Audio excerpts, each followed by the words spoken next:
should allow it.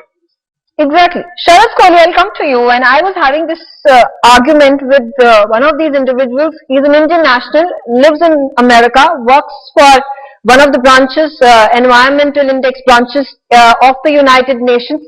And his job, in fact, is to come out with these indices and ratings, do these copious amounts of research, and then somehow build about indices that are then going to put India India has been put at the bottom of the rung. Just a few weeks ago, that report had come out of how India ranks at the bottom of the global environmental index. So I'm saying, and he had no qualms whatsoever. In fact, he was advocating and defending the United Nations and his organization, and talking about facts and figures with no shame whatsoever, because sitting on his computer screen in his office, he was amongst the many who was twisting and skewing these data to the advantage of the United Nations for a fat pay package that comes into his account every month. Well, Megha, the only good thing coming out of the Sri Lankan crisis, everything is bad, whatever we are seeing on the streets is bad, but the only good thing is that next time you will never believe these indices. I think isn't that a good development? Next time when you hear of a global hunger index, it could be a global samosa index that I don't eat samosas in India. So it becomes a global samosa index. So I think we should just disregard it as a samosa index. It's got no value whatsoever. These indices do not carry any relevance. You will be, as you rightly said, there is a one-man team working to rate the whole world. They are rating countries when they've got no clue about the country. Have they done a research? Yeah. And when you ask for the sample size, you will be shocked to know the sample size.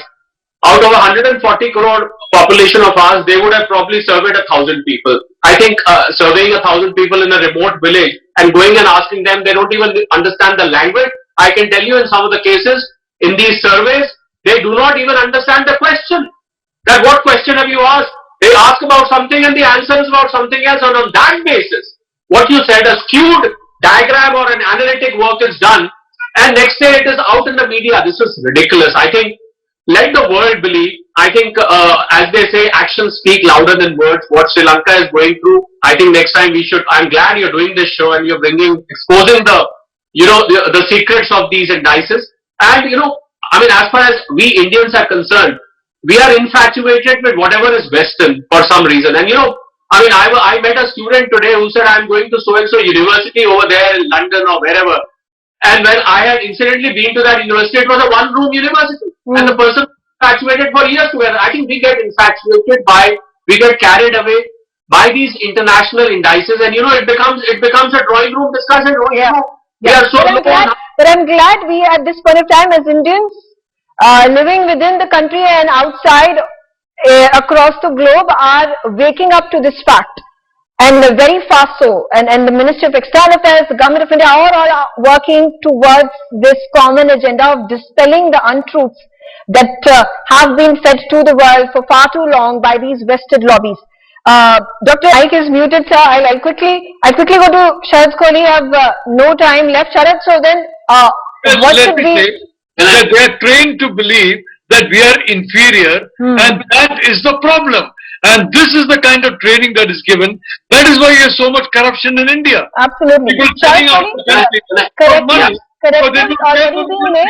Correctives already being made in this neo-colonization that the West is advocating through its academia and these experts and these ratings. How can they be targeted and halted?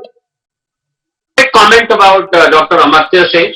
I think by running this propaganda and agenda, he's not just putting a question mark on himself, but also a question mark on the whole Nobel, award process and the award itself. He forgets that he's putting a question mark on that. But a very important point which we missed here, Megha, is even if we believe these silly ratings to be correct for a moment, hypothetically speaking, there is one big fallacy in this conceptually, which is whenever you rate international countries or communities or companies, whatever you rate, it has to be on relative terms. You cannot compare apples with oranges at any point of time. I've been a student of statistics.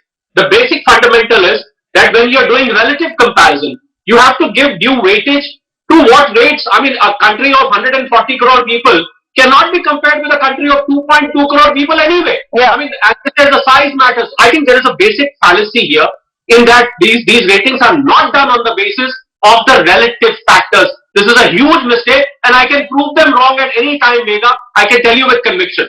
I think what we want to have now, Sharad Kohli, is you leading the charge when it comes to the India-centric indices and ratings. And let's not waste any time and come up with it. But and quick.